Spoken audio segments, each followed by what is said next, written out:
So I'll be picking back up on Shaar Habitachon, Gate of Trust, on chapter 3. And we'll start off with part 1 of chapter 3, which is the 5 factors that obligate trust in God. There are 5 introductory concepts that, when properly understood and realized to be true, will cause a person to have complete trust in God.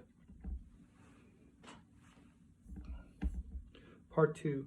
God exemplifies the qualities that foster trust. In the first introduction,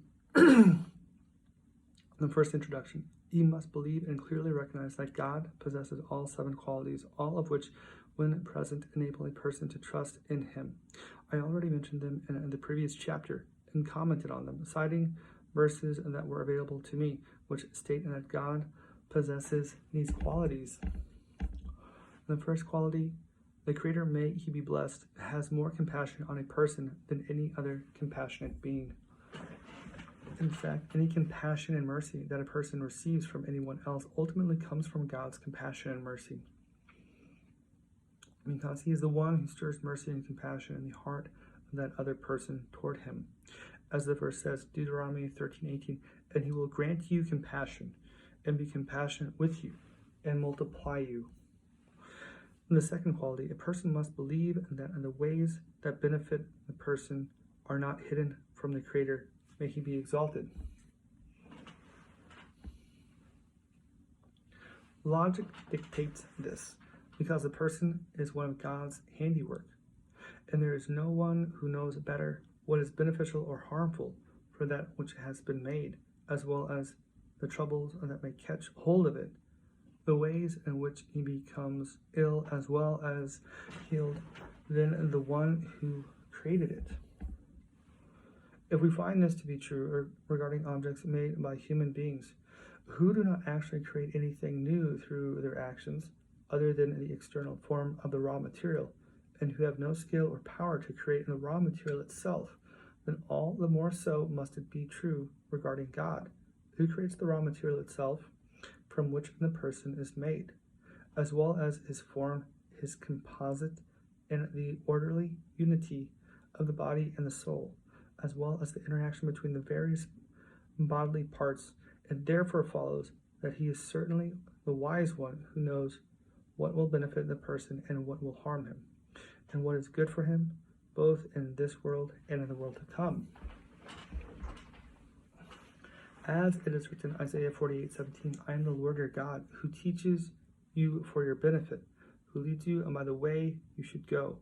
And as it says, Proverbs 3:12, for the Lord rebukes the one he loves, as a father placates a son. The third quality, the Creator, may he be blessed, is stronger than any other strong being. His word is more absolute than any other person's words, and no one can overrule his decisions. As it says, Psalms 135:6, all that the Lord wished, he did. And as it says, Isaiah 55:11, so shall be my word that emanates from my mouth.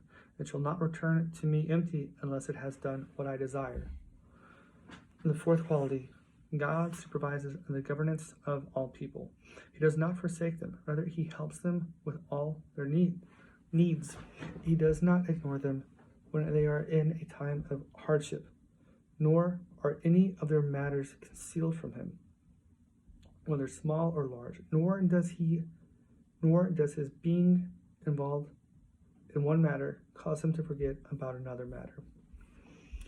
As it is written, Isaiah 40:27, why should you say, O Yaakov, and speak, O Yisrael? My way has been hidden from the Lord, and from my God my judgment passes.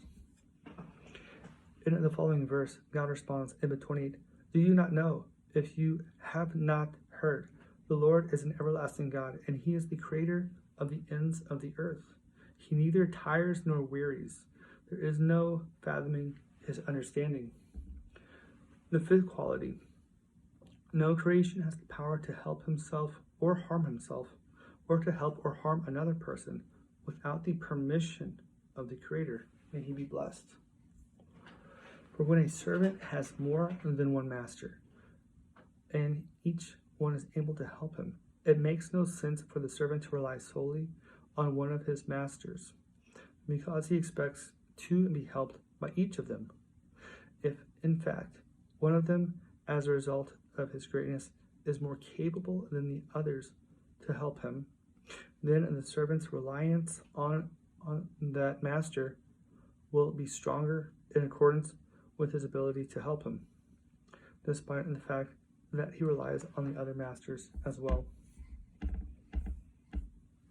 If only one of them is able to help him or cause him harm, he will be forced to rely on him alone, because he does not expect to be helped by anyone other than him. Similarly, when a person feels that no creation can either help him or harm him without the permission of the Creator, may he be blessed, this will cause him to cease being afraid of other people, causing him harm, and to cease relying on them to help him. Instead, he will rely solely on the Creator. As it says, Psalms 146:3, do not trust in princes, in the Son of Man, who has no salvation. The sixth quality, recognize the great kindness that God bestows on people, and how he began to be so kind and good at the beginning of a person's formation in the womb of his mother, without his being deserving of it, and without God needing him. Rather, it is out of his generosity, goodness, and kindness that he does so, as explained in the gate of examination, Shaar Habitachon, which is in this book. And as King David of blessed memory said, Psalms 46, you have done great things, you, O Lord, my God. Your wonders and your thoughts are for us. There is none to equal you. Were I to tell and speak of your wonders, they would be too many to tell. The seventh quality, it should be clear to the person that all things in existence in this world, both those that are essential, referring to the beings and objects themselves that were brought into creation, and those that are accidental, referring to the events that happen to those objects and beings, have a clear and defined limit, and it is impossible to add or subtract from the limit that God, may he be blessed, has decreed. A person cannot change an object's quantity, quality, time, or place. He cannot increase that which was decreased to be few, nor can he decrease that which was decreased to be many. Similarly, a person will not be able to delay something that has been decreed to be early, nor is he able to hasten something that has been decreed to be delayed. That which does happen in this manner has been decreed by the Creator from the beginning of creation.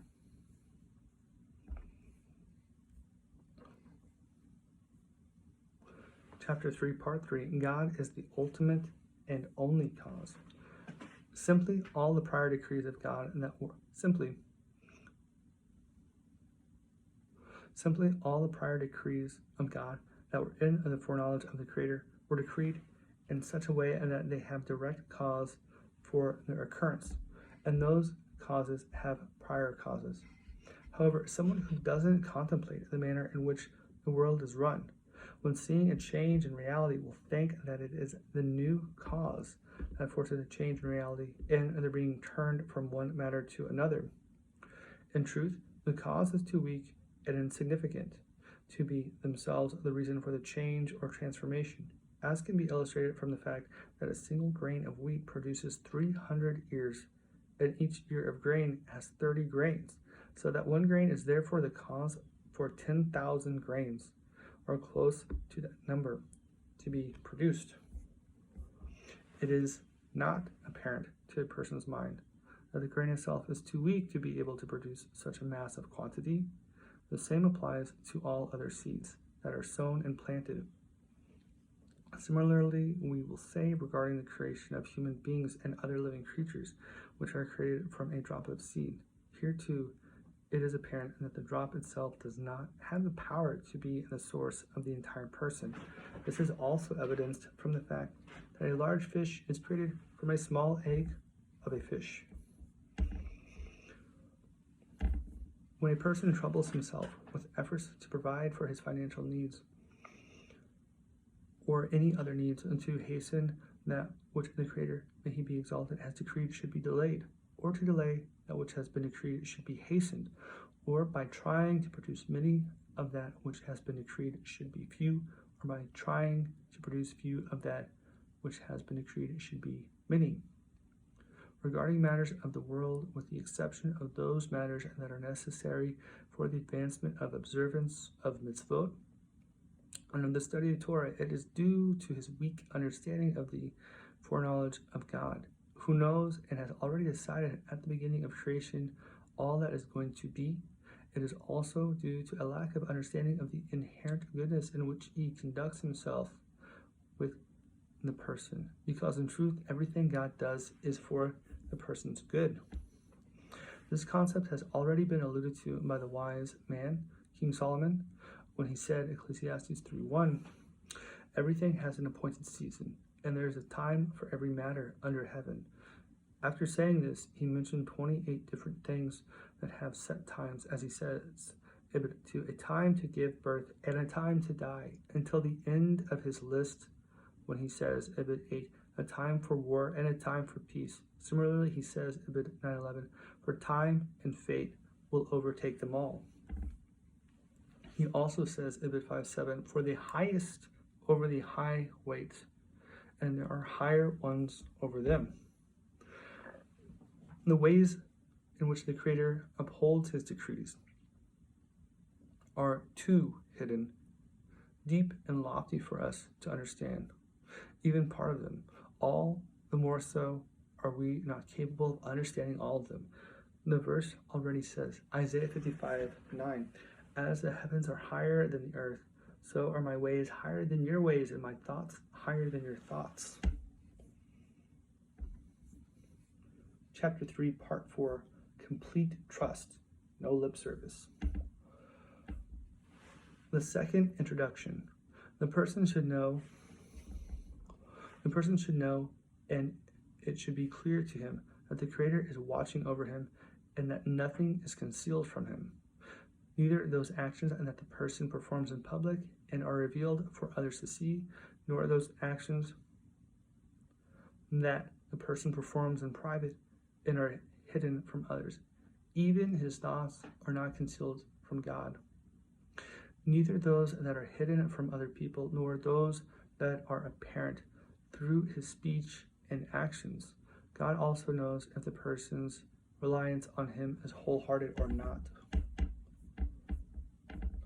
As the verse says, Psalms 94:11, the Lord knows the thoughts of man, that they are vanity. And as it says, Proverbs 24:12, surely he understands the inner recesses of a person's heart. And as it says, 1 Kings 8:39, for you alone know the hearts of all people.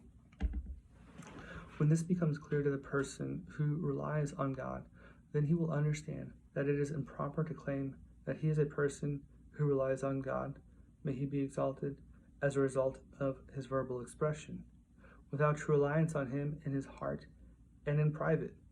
If he merely verbally claims to have Habitachon, then he will be on the level of those about whom the verse says, Isaiah 29:13, with his mouth and with his lips he honors me, but he distances his heart from me.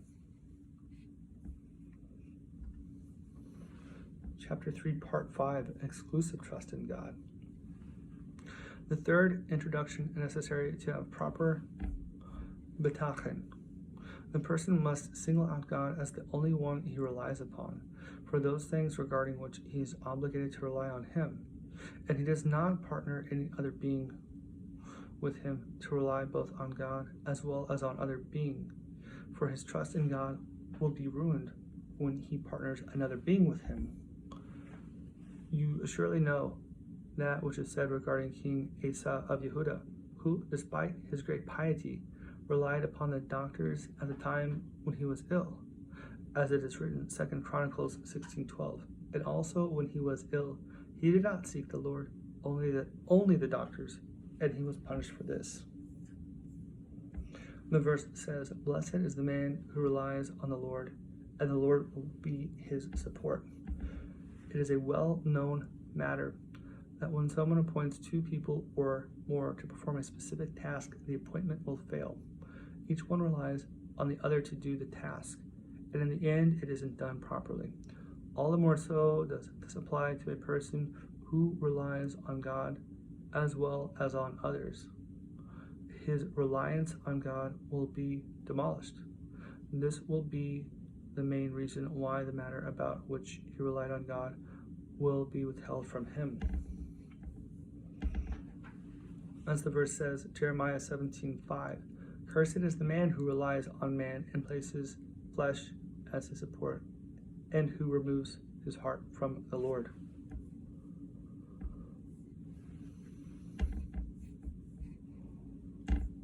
Chapter 3, Part 6, Be God's Servant. The fourth introduction. The person should pay strong attention and make great efforts to uphold that which the Creator has obligated him to do as part of his service to him, both to fulfill his mitzvot and to refrain from doing that which he has exhorted us not to do, in accordance with his requests. For then the Creator will agree to bestow on him the things for which he relies on him.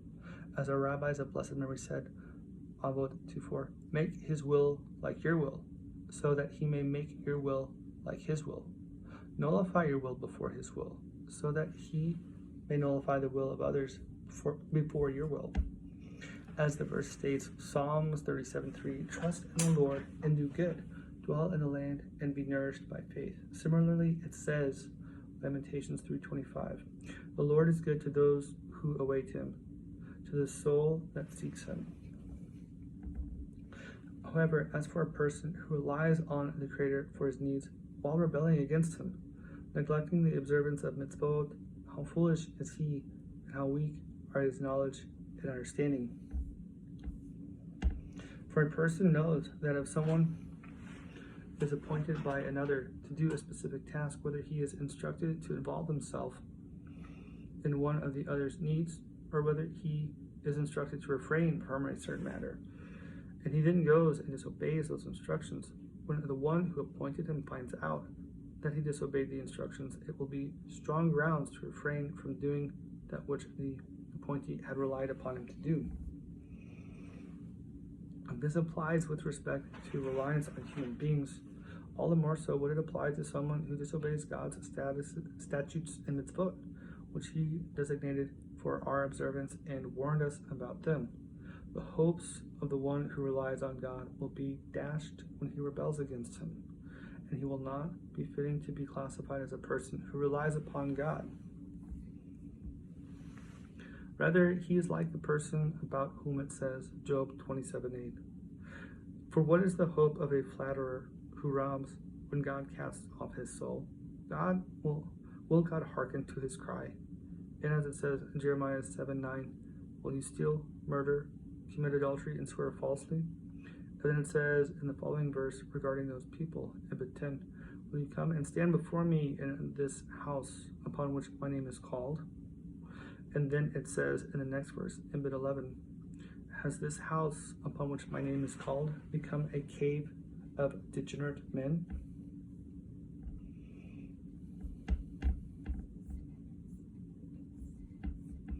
Chapter 3, Part 7, Human Effort. The fifth introduction. The person should clearly see that the completion of all the matters that come to be in this world after its creation come to be in one of two ways. One of the manners in which they come to be is solely due to the decrees of the Creator, may he be exalted, and due to his desire that these things should immediately come into existence. The second manner in which they come to be is through various means and intermediaries. Some of those intermediaries are immediate, while some of them are remote, some are revealed and some are hidden, but all of them hasten to complete that which God has decreed should be, in the way they should appear, while God helps them accomplish this.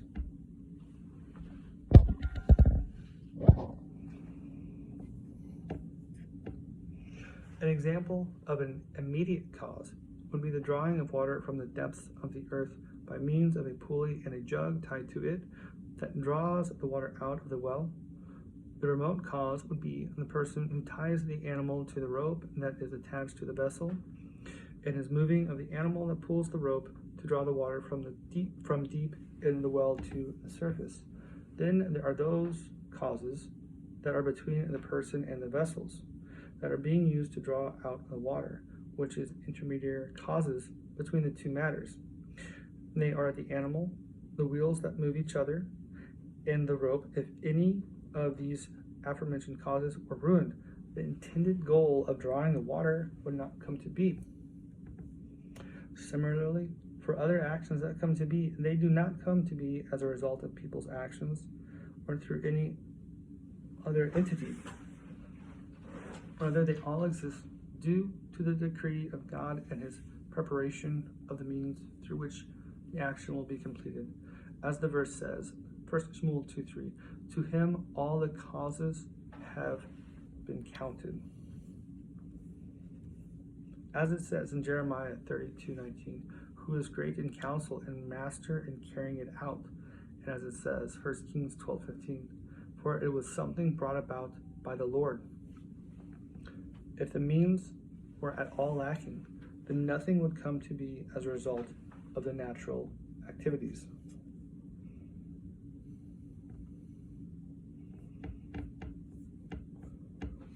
Chapter 3, Part 8, Proof that human intervention is often needed. When we contemplate a person's needs and how he is required to engage in various means and to exert himself in order to obtain his needs, then we will clearly observe this to be the case. Now, without the various means, the matter will not come into actuality. For when someone needs food, even if the food is placed in front of him in a state already fit to eat, if he doesn't exert himself to eat it by raising it to his mouth and chewing, he will not satiate his hunger. Similarly, someone who is thirsty and in need of water will also need to raise the water to his mouth to drink. All the more so is effort necessary if the food is not ready for him to eat, so that he is required to exert himself to prepare it by grinding the flour, kneading the dough, baking the dough into bread, and the like. More exertion than this will be necessary, and it will be even more difficult if he needs to buy it as well as prepare it. Even more exertion than this will be necessary if he lacks the money with which to buy the food, in which case he will need a far greater exertion and involvement in various means than in that which has been mentioned earlier, for then he will be required to hire himself out for work, to sell some of his objects and possessions, or the like.